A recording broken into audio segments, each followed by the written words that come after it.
Chapter 8. "Have you fixed that roll, Dee?" were the first words Jess asked when she arrived. Zack was sitting out on the deck waiting for her. "No," he said. "Good, because I think the tune it plays is important."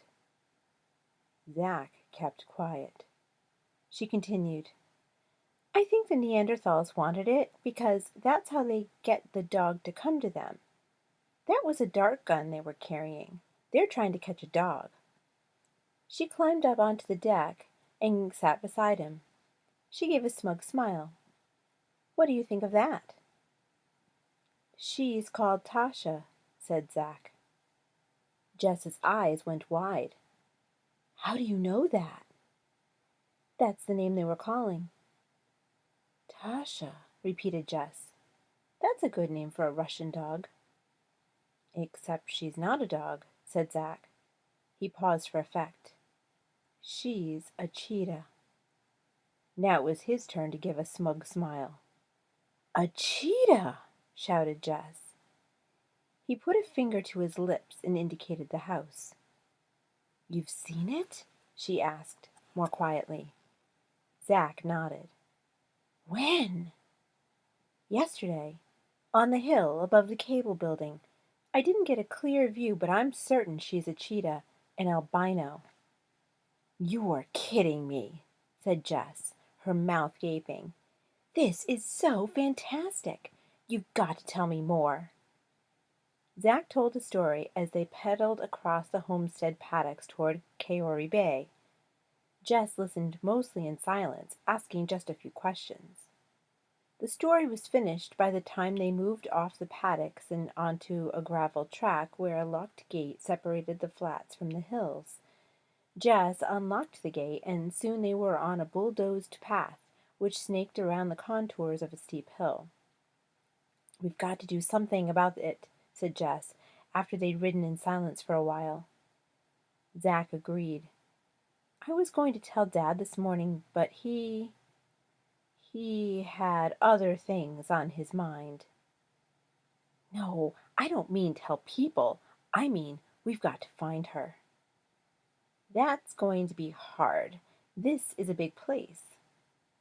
"Big cats have good hearing." She confidently patted the bag resting on the carrier behind her. "This Roldy will find her." Zack didn't answer. A slip had come down over the road, and all his attention was given to that. More slips followed, and it wasn't until they were in sight of Karori Bay that the going became easier. They stopped to take in the view.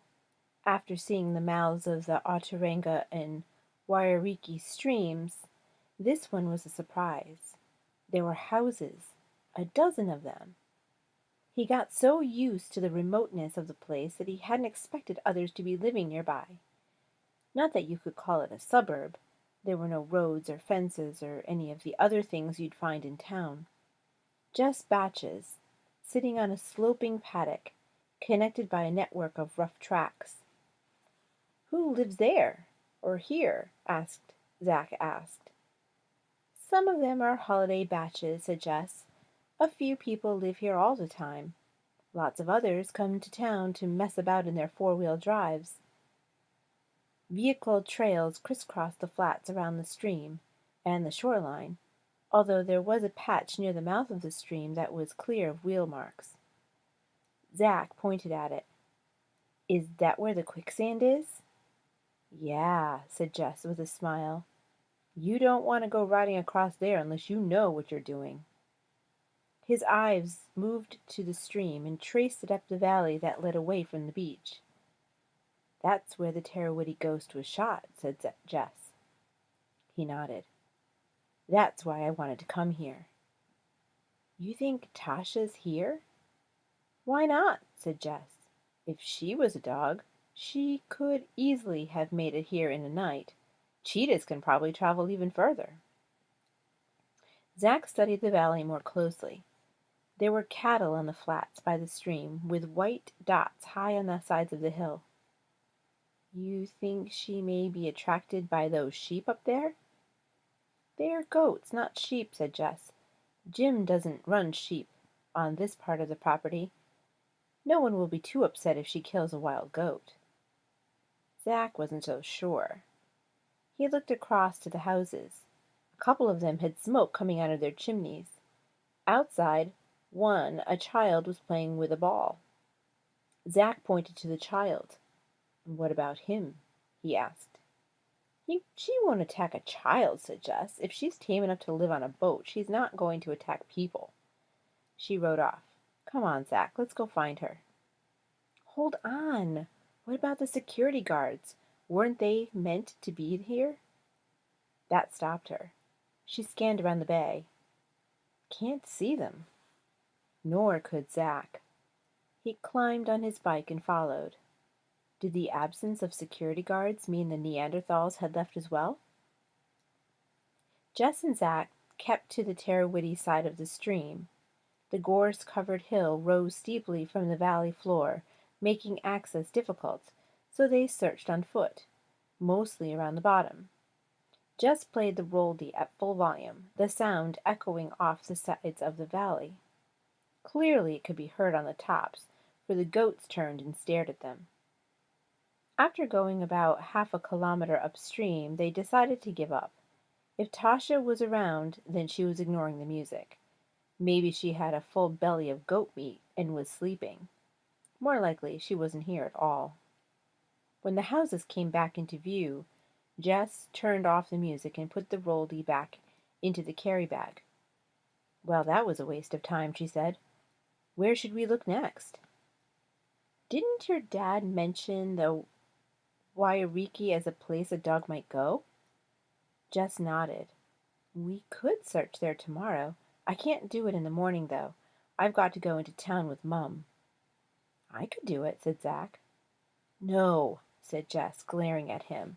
"We do it together." "All right, but you need to get a charger for that thing. The battery's getting flat." She pulled a face. "I don't know anything about chargers." "It's 9 volts DC," said Zack. "Just take it into an electronics store. They'll give you one with the right fitting." By then they had made it back to their bikes. "How much will it cost?" asked Jess. Zack shrugged. "About $15." "I don't have—" Ugh! A man had suddenly stepped out of the gorse and was standing in front of them menacingly. It was Ivan. "Give it to me," he ordered, stretching his hand towards Jess. "Give what to you?" said Jess, recovering quickly. "The music," he said. "What music?" Ivan said something in Russian and took a step closer. "I don't know what you're talking about," said Jess.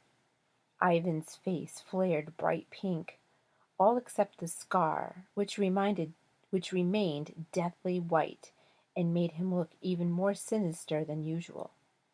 "Give!" he shouted, raising a fist. Zack pushed forward with his bike. "No! Leave us alone!" "You!" snarled the Russian, turning on him.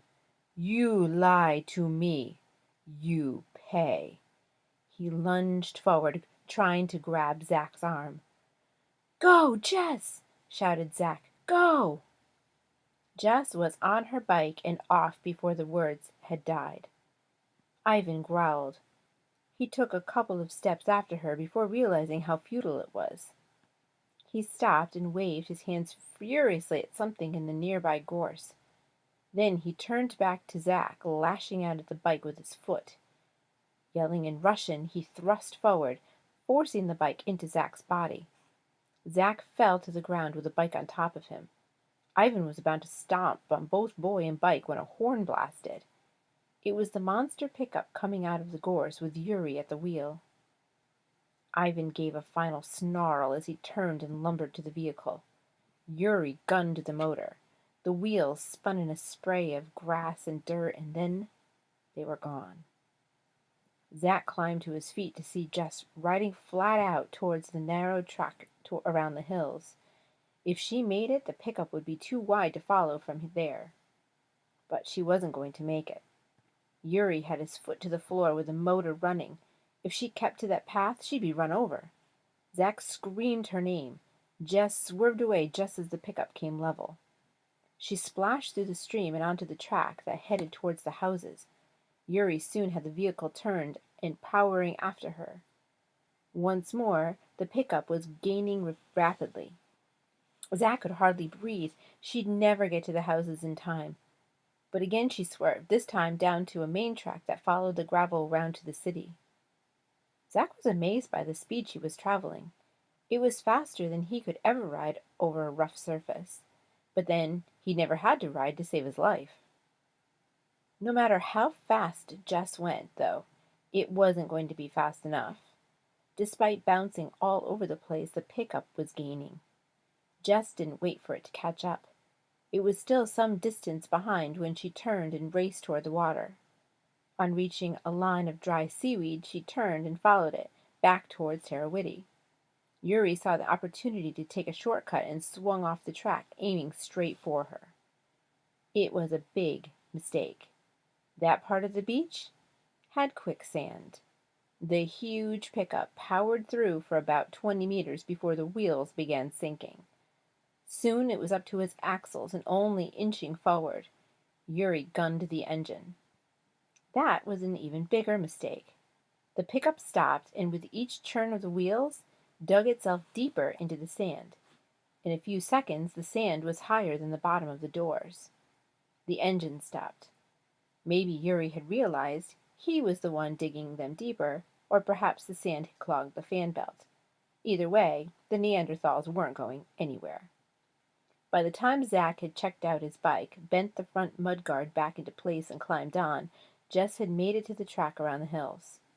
"Come on, Zack," she called, with a big grin on her face. "What's keeping you?"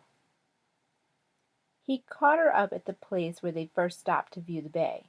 They did so again. Ivan and Yuri had somehow forced the doors open and were considering whether the sand would hold their weight. Ivan was talking on a phone. Yuri took a tentative step forward, holding onto the door. His foot started to sink, and he quickly pulled it back up. "Can you walk on it?" asked Zack. "I have," replied Jess. "As long as you don't move around in one place, you can get across." Then she chuckled. "Be harder for those big lumps, though." Zack took out the camera his dad had given him and began taking photos. This would make a good scene in the book. "What did you think of my maneuver?" asked Jess. He lowered the camera. "Did you do that on purpose?" "Yeah, of course. I wasn't going to let those animals catch me." Zack glanced across at her. She was studying the scene with a smile of satisfaction. He smiled too. He'd only known this girl for 3 days, and yet already he was starting to like her.